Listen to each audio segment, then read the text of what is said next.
गुरुदेव, कर्मों का संपादन किस वृत्ति से करना चाहिए?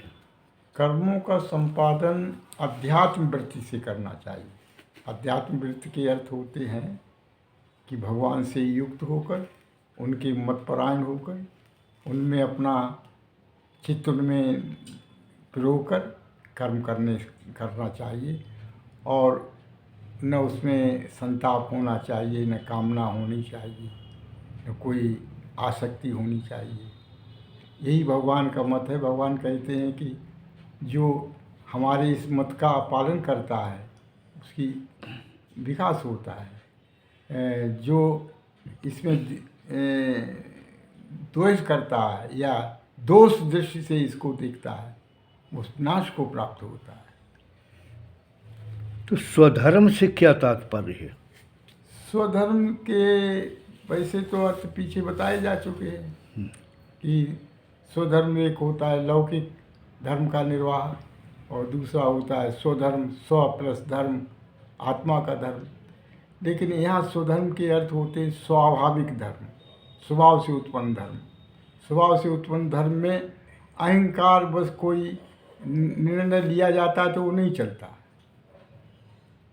जी।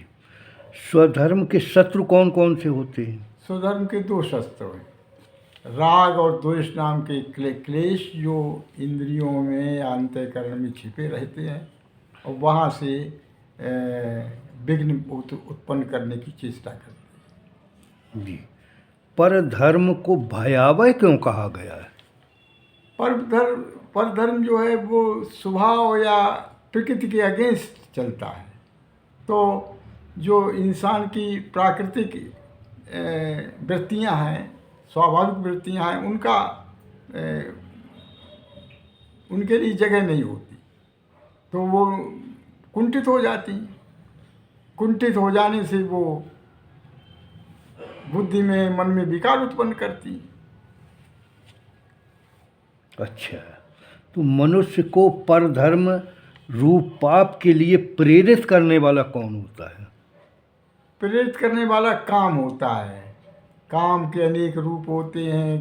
काम भी क्रोध को जन्म देता है और क्रोध से आत्म जगत का विनाश होता है। गीता के दूसरे अध्याय में ये विस्तार से बताया गया है कि किस तरह से काम क्रोध में परिवर्तित होकर आत्म जगत का विनाश करता है। जी। और इस पर निखार। हाँ, गुरुदेव, काम किस तरह से बुद्धि को आहत करता है? देखिए, काम जो है कामना को कहते हैं। तो सबसे पहले मन जो है विषयों का चिंतन करता है, आसक्ति पैदा होती है, आसक्ति से कामना पैदा होती है।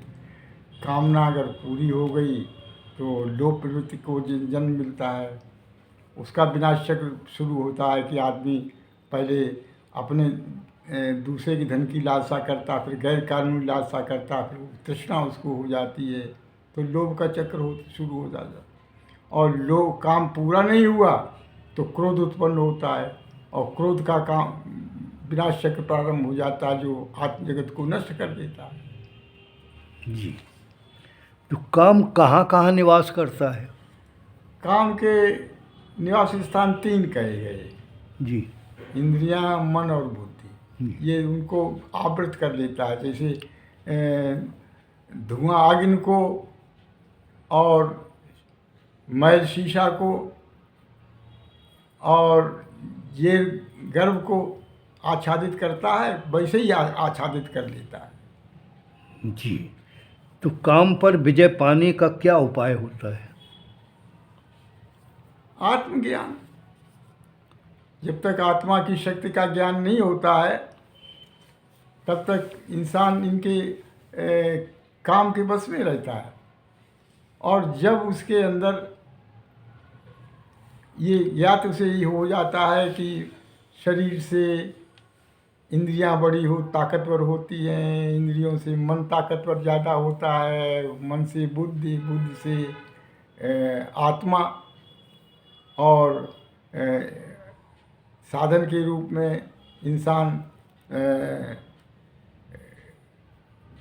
शरीर को इंद्रियों से कंट्रोल करे, इंद्रियों को मन से, मन को बुद्धि से और बुद्धि को आत्मा से कंट्रोल करके काम पर नियंत्रण पाए, उसको समाप्त करे। इसी को आत्मयोग कहते हैं या आत्म। तो आपने तो बहुत ही अच्छी व्याख्या की, धन्यवाद। बहुत बहुत अति उत्तम आनंद का अवसर आज मिला मुझे।